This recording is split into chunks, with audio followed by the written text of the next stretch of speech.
Bertemu lagi dalam cerita menjelang Hari Kemerdekaan dan juga Hari Kebangsaan. Banyak daripada cerita-cerita yang berkaitan dengan trivia sejarah, trivia kemerdekaan yang kami bawakan.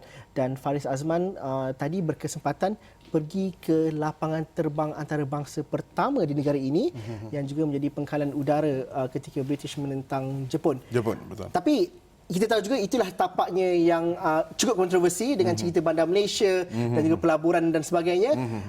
Saya sendiri lalu situ setiap hari. Saya pun bertanya, apa status sebenarnya tanah ni dan juga bagaimanakah tinggalan sejarah di situ. Apa ceritanya, Faris? Okey, saya pergi meninjau sudah tadi di lapangan terbang ataupun kita panggil pengkalan udara Kuala Lumpur. Yang sekarang ni boleh dikatakan dah ditutup operasinya. Tahun lalu dah ditutup. Dan ketika ini kerja-kerja untuk membuat Bandar Malaysia itu sedang berjalan. Nak menyentuh mengenai statusnya, kalau kita tahu itu merupakan kawasan yang akan dibangunkan. Namun ada satu kawasan yang sebelum ini di mana kita ada pertukuran kerajaan sebelum ini, ATC ataupun Air Traffic Control Room tu, menara itu sebenarnya perlu dipreservekan, perlu dipelihara. Kerana itu merupakan menara ATC pertama di Malaysia sejak 1930-an lagi. Okey, kalau gambar ni macam ni dia. Ini okay. Menara ATC dulu menara ATC ni sangat-sangat sibuk. Saya ingat bangunan sebelah-sebelah itu semua dah dirobohkan, belum lagi sebenarnya. Belum lagi. Sebab ada lagi anggota-anggota pengurusan TUDM berada dalam ni, di mana ini antara kawasan-kawasan dulu, ini merupakan kawasan udara untuk Air Force. British Air Force, lepas tu TUDM. Dan selepas itu digunakan sebagai commercial flight untuk kita buat fly dan sebagainya. Sebelum adanya lapangan terbang antarabangsa Subang, inilah lapangan terbang yang mana ketika upacara kemerdekaan negara, tetamu-tetamu dari luar negara semuanya tiba di sini dan Tunku Abdul Rahman apabila pulang dari London turun di lapangan terbang ataupun pangkalan udara Kuala Lumpur ini. Benar. Tapi daripada nilai sejarahnya apa cerita sebenarnya? Okey, nilai sejarahnya sebenarnya kalau ikutkan nilai old school sejarah. Ni gambar ni. Ni old school ni antara ATC ini dah ditinggalkan abandon macam tu. Sejarahnya di mana dengan adanya pengkalan udara ni wujud TUDM sebenarnya. Betul. Wujudnya pertahanan negara dengan hanya landasan di mana kita dulu tak ada kepakaran. So kita ada runway, British menggunakan runway ini untuk mempertahankan negara kita. Runway ini di Malaysia dan lapangan terbang di Selatan untuk British menangkis segala serangan Jepun. So dengan adanya runway ini di mana British train supaya kita ada Royal Air Force. Sampailah kita ada Royal Air Force 1960-an, dia diberikan kepada Malaysia hak kerajaan Persekutuan Tanah Melayu. Dan dari situlah bermulanya kita punya Royal Air Force kita, TUDM kita, untuk memastikan keselamatan pertahanan negara kita, pertahanan udara kita semakin mantap dengan ada yang ini. Jadi sejarahnya sangat-sangat banyak. Kalau dilihat kepada visual yang Faris kongsikan atau ambil ni, seolah-olah macam ada museum dan juga segala peralatan dan sebagainya masih lagi tersusun dan juga terpamer dengan begitu rapi. Ada museum ataupun sebenarnya? Itu sebenarnya bukan museum.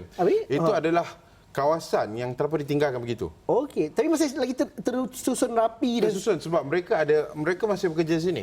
Okey. Pengurusan masih berada di sini, cuma mereka tak tahu bila tempoh mereka akan keluar. Kerana sebelum ini katakan bahawa tempat tu perlu dipelihara dan menjadi mungkin TUDM ingin membuatnya sebagai museum. So sebab itu merupakan ATC pertama, lapangan terbang pertama. Jadi ada keunikannya sendiri, keistimewaannya sendiri kalau dijadikan sebagai museum. Faris, landasan kapal terbang itu masih lagi ada kerana kalau dilihat kalau saya lalu setiap hari, saya tahu ada pembinaan untuk HSR, untuk MRT dan juga Bandar Malaysia itu. Tapi landasan itu masih lagi ada kalau Faris berada di dalam compound, di dalam kawasan itu? Landasan itu masih ada lagi, masih lagi ada situ. Kita boleh lihat ini tapak pembinaan. Di hujung tapak pembinaan itu merupakan landasan. Oh, itu landasan. Itu jalan yang kita lihat kalau jambatan tu untuk MRT. Kita akan berjalan daripada highway di tepi banner-banner tu, warna biru tu. Mana landasannya 273 meter itu masih lagi intact. Tapi tak digunakan. Dan saya nak kongsikan sebenarnya Zul. Katanya banyak gambar ini gambar-gambar. Cuba kongsi daripada iPad ni. Kita kongsikan daripada iPad kita gambar-gambar yang sempat kami dapat dari ini mungkin arkib TUDM. Ini gambar lama Ini gambar lama. Ini lapangan terbang antarabangsa Kuala Lumpur 1959. Cuba ambil gambar full Adam kalau di dalam studio. Okey, kita berikan full. Okey, ini nilai sejarah kita di mana ini lapangan terbang ni pernah menerima ribuan flight daripada domestik, antarabangsa dan antara kawasan tersibuk di negara. Tapi sekarang ni agak abandon dan Dan kadang-kadang orang ramai yang tak tahu inilah lapangan terbang antarabangsa pertama di Malaysia. Dan 3 Jun 1957 kita katakan bahawa Tunku Abdul Rahman tiba dari London, rombongan kemerdekaan di sini. Inilah kawasannya. Inilah pangkalan udara yang sejarah pertama di Malaysia. Dan itulah menara ATC yang nak dilihat. Ya, ini adalah menara ATC. Kita boleh lihat ada 2 kapal terbang dan pelancong daripada luar negara. Inilah kawasan pertama kita datang. Dan ini antara gambar-gambar kita punya TUDM dahulu. Kita ada Panglima Tentera Udara dari dahulu sehingga kini. Ini antara flight ataupun aircraft yang digunakan pada 1962. Ini aset ketenteraan TUDM dahulu. Ini menggunakan ada namanya, saya pun sudah lupa. Kita ada banyak aset-aset yang dipamerkan juga. Kalau anda masuk ke kawasan ini, dia akan pamerkan gambar-gambarnya. Ini antara. Ini tadi awak sempat snap lah tadi. Ini sempat dapat daripada arkib sebenarnya. Untuk kita nak tahu, faham sejarahnya. Ini yang nak saya tekankan. Kalau kita lihat dari gambar ni sebenarnya, sejarahnya. TUDM ni bukanlah satu bangsa, bukanlah satu kaum sahaja. Malaysia itu sudah terbentuk dan juga dianggotai di pelbagai lapisan kaum seawal merdeka lagi pada ketika itu. Betul. Ini kalau kita lihat pelbagai bangsa berada sana. Mereka adalah anggota TUDM. Dengan tujuannya satu, untuk mempertahankan tanah air dan ruang udara Malaysia. Ini asas TUDM sejak ditubuhkan dahulu sehinggalah sekarang. Jadi sejarah-sejarah kemerdekaan Malaysian United tu sudah ada di lapangan terbang ini, menyaksikan segalanya. Dengan satu foto yang Faris bawa dan kongsikan pada hari ini, dia sudah membentuk ataupun menceritakan latar masa, latar zaman dan juga asas Malaysia itu sebenarnya bagaimana, kan Faris? Ya, asas Malaysia kita dahulu. Ramai yang kita tak tahu. Kita hanya berjalan situ, tapi banyak sangat kenangan-kenangan, memori, nostalgia kemerdekaan yang kita kecapi sejak dahulu sehingga kini. Ini antara kapal terbang zaman perang dahulu. Kita boleh lihat ini arkib-arkib bagaimana mereka mengisikan mengisikan minyak ke dalam kapal terbang sebelum berlepas dan sebagainya. Dan tahun 1974 di mana lapangan terbang ini pernah dibom oleh komunis menggunakan mortar. 1974 selepas merdeka. Selepas merdeka. Zaman komunis. Zaman komunis selepas merdeka. Namun ada hanya beberapa kapal terbang yang mungkin kerosakannya agak minor, tetapi itu tercatat dalam sejarah. Di mana kalau kita tahu strategi untuk melemahkan musuh atau melemahkan udaranya dahulu. Jadi ini antara bukan tumpuan pelancong saja, menjadi tumpuan kepada musuh-musuh negara untuk melemahkan pertahanan kita. Dan ini keadaannya seketika ini. Lengang. Ini hanya satu blok yang tinggal. Di belakang ini merupakan lapangan terbang yang terus join ke lapangan terbang, tapi telah pun ditutup. Telah pun ada pembangunan dan sebagainya. Statusnya kini masih 50-50. Adakah ia perlu dikekalkan? Di mana bagi saya secara peribadi, ini adalah satu kenangan yang tak mungkin kita boleh dapat. Apabila Faris kata nak mengekalkan atau tidak dan sebagainya, saya terfikir satu perkara ialah perjalanan masuk ke dalam pangkalan udara itu bagaimana?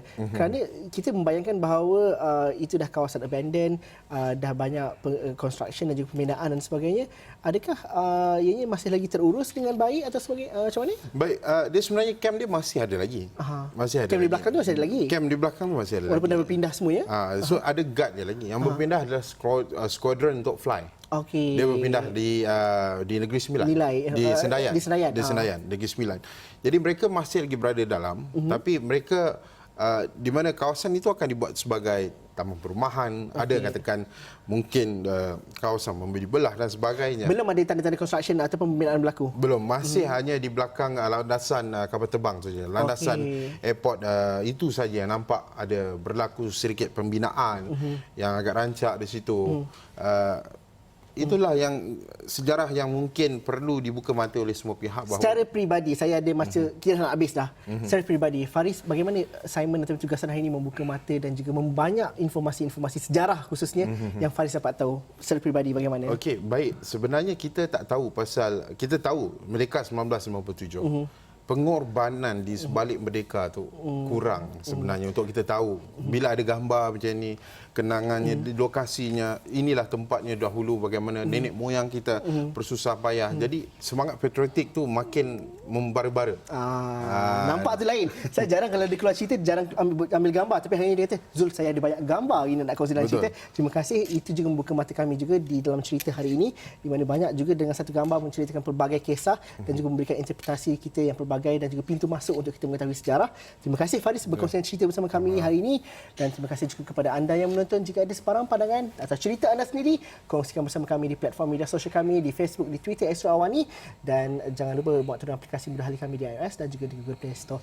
Sekian saja cerita untuk hari ini. Assalamualaikum dan salam sejahtera. Kita jumpa lagi nanti. Terima kasih. Thank you.